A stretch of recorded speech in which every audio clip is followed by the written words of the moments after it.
अस्सलाम वालेकुम एवरीवन। हम लोग करने लगे अगला टॉपिक जो कि है प्राइमरी बिलियरी कोलेंजाइटिस, इसी को प्राइमरी बिलियरी सिरोसिस भी कहते हैं। इसमें से सिनेरियो बहुत ज्यादा आते हैं एमसीक्यू एसीक्यू में, तो मैं आपको बताती हूँ कि किस तरह से आता है ताकि आपको मिस ना हो। ठीक है, ये बहुत ज्यादा आता है, मतलब मैंने भी मेरी इन्फॉर्मेशन के मुताबिक ये सबसे ज्यादा रिपीट होने वाला क्वेश्चन है पूरे लिवर में से। अच्छा, सीन कुछ इस तरह से इसका कि नाम से पता चल रहा है कि प्राइमरी का मतलब है कि जाहिर है सिर्फ प्राइमरीली लिवर में ही मसला है, और बिलियरी कोलेंजाइटिस है यानी कि जो आपके बिलियरी यानी बाइल ट्रैक्ट है या बाइल डक्ट्स है उसमें कोई ना कोई इन्फ्लेमेशन हुई है, कोलेंजाइटिस हुआ है, और इसी का दूसरा नाम है प्राइमरी बिलियरी सिरोसिस। वो ये इंडिकेट करता है कि बिलियरी चैनल्स में कोई मसला है which is leading to cirrhosis of the liver. And cirrhosis of the liver आपको पता है कि वो पैटर्न है जिसमें लिवर में नोडुलर पैटर्न बन जाता है और उसकी फाइब्रोसिस और उसकी स्क्लेरोसिस हो जाती है लिवर की। अच्छा, तो इसमें क्या प्रॉब्लम होती है बेसिकली, आपको पता है कि जो बाइल डक्ट है हमारी वो तो एक बड़ी डक्ट है, वो तो बाहर है ना, लिवर के बाहर है कॉमन बाइल डक्ट जिसको हम कहते हैं, लेकिन उसकी बहुत छोटी छोटी सी ब्रांचेस लिवर के अंदर भी होती है। हमने याद है पढ़ा था कि हिस्टोलॉजी में कि ये आपका एक हिपैटिक लोब्यूल होता है, ऐसे ही हमने पढ़ा था। हिपैटिक लोब्यूल के सेंटर में या डिफरेंट बहुत सारे लोब्यूल्स मिलकर पूरा लिवर बनाते हैं, नहीं हमने पढ़ा हुआ था। ठीक है, इसके सेंटर में होती है आपकी हिपैटिक वेन, और इसके एक कोने पे जो है वो होता है आपके पास, एक होती है हिपैटिक आर्टरी, एक होती है पोर्टल वेन और एक होती है बाइल डक्ट। ठीक है, मतलब इनकी ब्रांचेस होती हैं। जाहिर है यहाँ पर पूरी पोर्टल वेन नहीं पड़ी हुई, पोर्टल वेन की एक ब्रांच होगी, हिपैटिक आर्टरी की एक छोटी ब्रांच होगी और एक बाइल डक्ट की ब्रांच होगी। यहाँ पर जो बाइल डक्ट है ना, इसको बताने का मकसद ये कि एक लोब के एक कोने पे एक बाइल डक्ट की ब्रांच होती है, इधर भी होगी, इधर भी होगी, इधर भी होगी।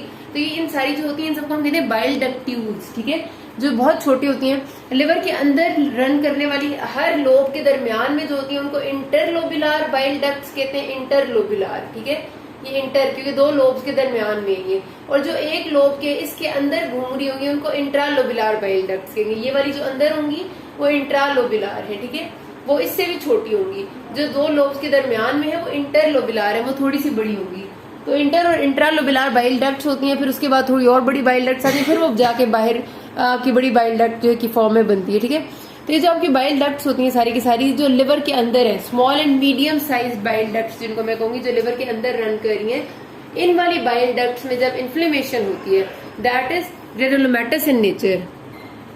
तो ये आपकी जो इंट्रालोबुलर बाइल डक्ट्स हैं उसमें जो मतलब जो लिवर के अंदर रन कर रही है उनकी बेसिकली इन्फ्लेमेशन होती है, और inflammation is also granulomatous in nature. ठीक है, अभी इन्फ्लेमेशन होती क्यों, अब कहानी यहाँ से शुरू होगी। तो इन्फ्लेमेशन वही बात है कि इसमें आपके दोनों तरह की बातें इन्वॉल्व होती हैं, कुछ जेनेटिक फैक्टर्स इन्वॉल्व होते हैं और कुछ जेनेटिक फैक्टर्स को इन्वायरमेंटल ट्रिगर्स जो है वो ज्यादा इनहेंस कर देते हैं। होता ये भी सारे जो चीजें जेनेटिक फैक्टर्स से इनिशिएट होते हैं वो आपके ऑटो इम्यून रिस्पॉन्सेज ही कहलाए जाते हैं, क्योंकि जेनेटिक फैक्टर्स जिस डिजीज को इनिशिएट करते हैं उसके रिजल्ट में एंटीबॉडीज प्रोड्यूस होती है, तो वो ऑटो इम्यून डिजीजेस होती हैं। तो इसमें भी ये होता है कि बॉडी की अपनी ही जो इम्यूनिटी है वो आपके लिवर की जो स्मॉल और मीडियम साइज बाइल डक्ट्स है जो लिवर के अंदर रन करिए उनके अगेंस्ट एंटीबॉडीज बनाती है। और एंटीबॉडीज किस नेचर की होती है, सबसे ज्यादा 80% से 85% होती है एंटी माइटोकॉन्ड्रियल एंटीबॉडीज। ठीक है, आपने याद रखना कि अगर आपको सिनेरियो में वो आपको कहते थे कि एंटी माइटोकॉन्ड्रियल एंटीबॉडीज पॉजिटिव है, तो आपने दूसरी बात नहीं सोचनी इस प्राइमरी बिलियरी कोलेंजाइटिस के अलावा। ठीक है, तो एंटी माइटोकॉन्ड्रियल एंटीबॉडीज कौन सी होती है, आपको पता है कि हर सेल के अंदर माइटोकॉन्ड्रिया है। Mitochondria is the energy generating system. उस माइटोकॉन्ड्रिया के अंदर कोई ना कोई एंजाइम सिस्टम या कॉम्प्लेक्सेस हैं, सारे हमने पुरानी फिजियोलॉजी में पढ़े थे, जो अंदर सेलुलर रेस्पिरेशन करवा रहे हैं। तो ये जो माइटोकॉन्ड्रिया के अंदर हमारे पास सेलुलर एंजाइम्स होते हैं, इनको इनहिबिट कर देती है एंटी माइटोकॉन्ड्रियल एंटीबॉडी, और जब ये इनहिबिट हो जाते हैं माइटोकॉन्ड्रिया के अंदर जो सेलुलर एंजाइम्स हैं, तो माइटोकॉन्ड्रिया फंक्शन नहीं कर पाती। फंक्शन नहीं करेगी तो सेलुलर एनर्जी जनरेशन का प्रोसेस खत्म हो जाएगा एंड सेल डेथ स्टार्ट हो जाएगी। तो आपकी जो रिजल्टेंट इन्फ्लेमेशन होती है वो आपने याद रखनी है, एमसीक्यू की बातें सारी। ठीक है, इसमें से एमसीक्यू बहुत आते हैं, वो क्रॉनिक ग्रेनुलोमेटस इन्फ्लेमेशन होती है बाइल डक्ट्स की, जिसमें ग्रेनुलोमास बनते हैं। ठीक है, ग्रेनुलोमेटस इन नेचर होती है। जाहिर है एग्जैक्टली ट्यूबरकुलस जैसे तो नहीं बनेंगे लेकिन बनेंगे।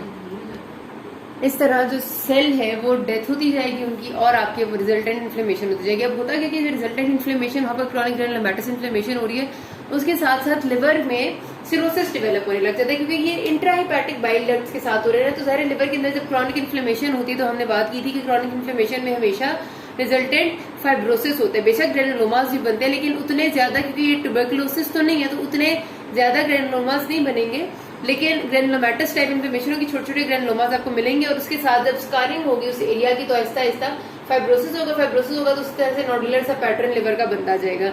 तो इनिशियल स्टेट में लिवर आपका इनलार्ज्ड होगा, हेपेटोमेगैली मिलेगी आपको, और उसके साथ साथ नोडुलर सिरोटिक पैटर्न मिलेगा। ठीक है, तो लिवर की ये इसकी सारी पैथोफिजियोलॉजी है इस डिजीज की। एंटी माइटोकॉन्ड्रियल एंटीबॉडीज ही सबसे ज्यादा इसमें होती है 85%, लेकिन 15% एंटी न्यूक्लियर एंटीबॉडीज और एंटी स्मूथ मसल भी हो सकती है। ऐसे नहीं कि बिल्कुल भी नहीं होंगी, लेकिन 95% एंटी एएमए है, और अगर आपके पास कभी सिनेरियो में लिखा आएगा तो एंटी एएमए आएगा। अगले जो फीचर्स इसके आपने जो जहन में रखने हैं, जिनकी बेसिस पे आपका डायग्नोसिस बनता है, वो 110% पेशेंट को एक फटीग बहुत इंपॉर्टेंट है, फटीग होना। अब देखिए किस कदर नॉन स्पेसिफिक सही सिम्टम है फटीग, लेकिन यहाँ इतना इंपॉर्टेंट है कि इसमें कई बार पेशेंट सिर्फ फटीग के साथ प्रेजेंट करते हैं, और फटीग के साथ प्लूराइटिस, सिवियर इचिंग, पेशेंट के जिस्म पे स्क्रैच मार्क्स पड़े हुए होंगे बाकायदे तौर पे कि उसको इतनी खारिश होती है, खारिश कर करके उसके स्क्रैच मार्क्स पड़ जाते हैं। ठीक है, तो fatigue and pleuritis are two very important symptoms. आपके पास जब भी सिनेरियो आता है ना, इसका हमेशा लिखा होता है कि फलाना old patient presented to you with a complaint of fatigue for the last 1 or 2 years and pruritus which is very severe especially on the lower limbs and there are scratch marks present। ठीक है, jaundice कभी होगा कभी नहीं होगा, होना जरूरी नहीं है आपको जॉन्डिस बताएं, लेकिन क्योंकि उनने हमें लिवर डिजीज की तरफ लेके जाना होता है तो अक्सर आपको जॉन्डिस बताते हैं, लेकिन it is not severe, mild to moderate सा जॉन्डिस होता है।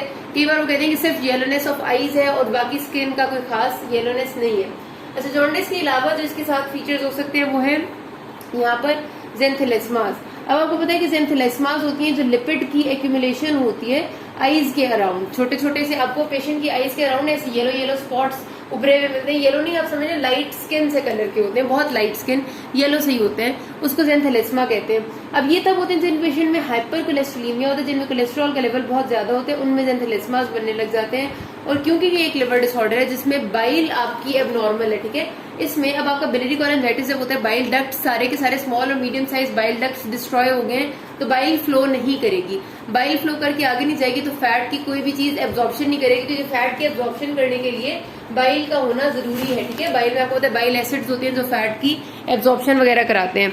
अब जब बाइल नहीं होती तो फैट की एब्जॉर्प्शन नहीं होती, वो नहीं होती तो जाहिर है फैट आपकी सारी की सारी स्टूल में एक्सक्रीट होने लग जाती है या फिर उसका कुछ लेवल ब्लड में एक्यूमुलेट होने लग जाता है। तो पेशेंट को स्टूल भी फैटी स्टूल्स मिलते हैं, स्टीटोरिया होता है, और उसके साथ उसका ब्लड में भी कोलेस्ट्रॉल का लेवल बढ़ जाता है, हाइपोकोलेस्ट्रोलीमिया, क्योंकि फैट की जो स्टोरेज वगैरह करनी थी, जो सारा प्रोसेस था मेटाबॉलिज्म का, वो खराब हो चुका होता है बाइल के ना होने की वजह से। तो इसकी वजह से क्या होता है कि पेशेंट के ज़ेंथेलेस्मास डेवलप हो जाते हैं, यानी आईज के अराउंड हाइपोकोलेस्ट्रोलीमिक स्पॉट्स होते हैं। इसकी रीजन भी आपसे पूछती है, ज़ेंथेलेस्मास आपको अक्सर उनने सिनेरियो में बताया हुआ होता है। तो ये तो हो गए वो फीचर्स जिनके साथ खास तौर पे पेशेंट आपके पास प्रेजेंट करेगा और इनको आपने किसी भी सूरत मिस नहीं करना। इसके अलावा मैंने आपको बताया दिया कि हेपेटोमेगैली और स्प्लीनोमेगैली आपको मिल सकती है। वो उसकी रीजन सिंपल सी है कि क्रोनिक लिवर डिजीज है, सिरोसिस है, पहले हेपेटोमेगैली हुई थी, साथ सिरोटिक पैटर्न है, और उसके बाद जब सिरोसिस हो गया, पोर्टल हाइपरटेंशन हुआ, स्प्लीनोमेगैली होगी। तो ये आपको कभी बताएंगे सिनेरियो में, कभी नहीं बताएंगे, लेकिन they can be present.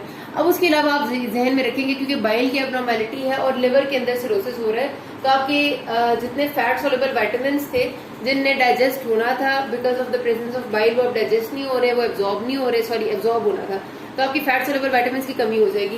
Patient को नाइट ब्लाइंडनेस हो सकती है विटामिन ए की कमी की वजह से, लेकिन ये कम ही होती है।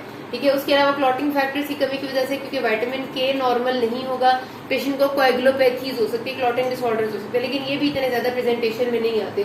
तो जो सबसे ज्यादा आते हैं वो विटामिन डी की कमी की वजह से आते हैं।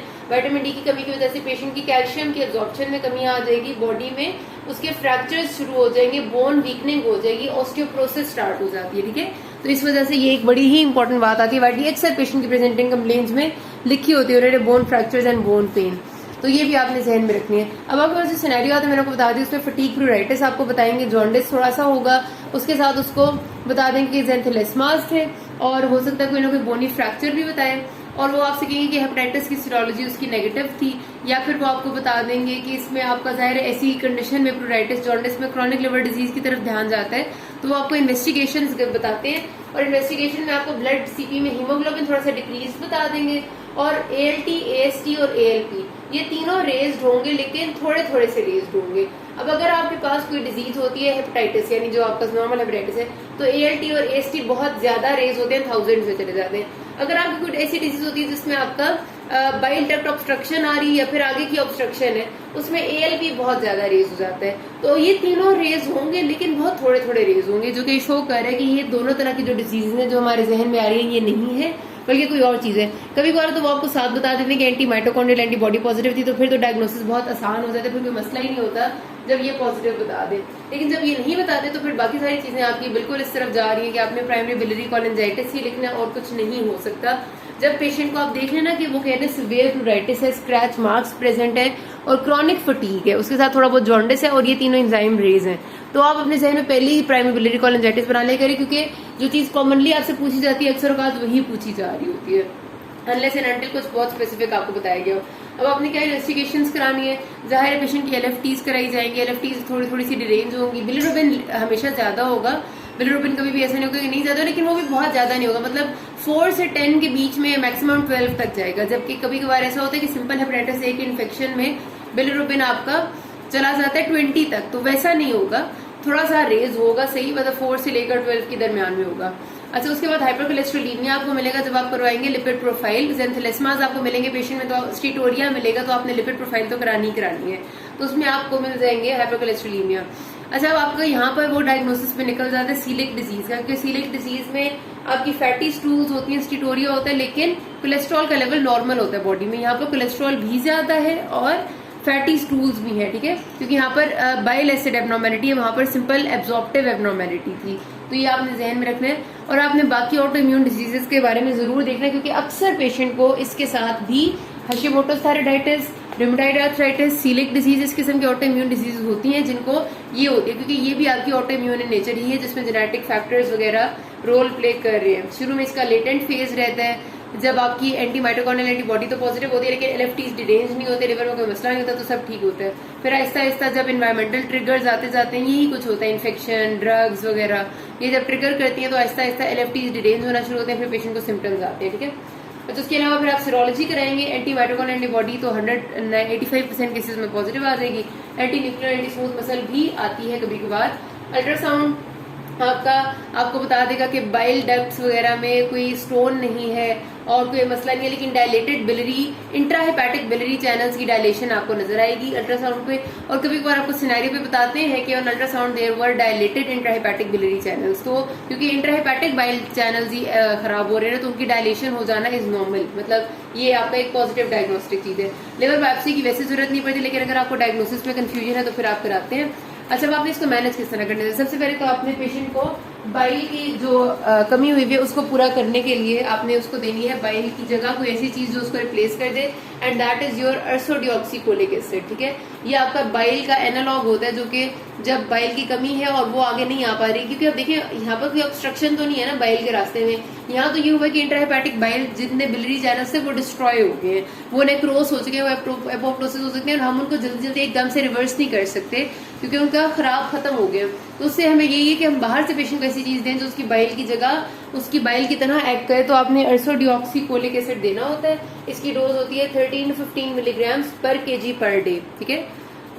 13 to 15 मिलीग्राम्स पर kg का मतलब होता है कि 60 kg पर्सन में आप 15 को 6 से मल्टीप्लाई कर दें, ऑलमोस्ट 900 मिलीग्राम्स पर डे के हिसाब से आपने देना होता है इसको, ठीक है।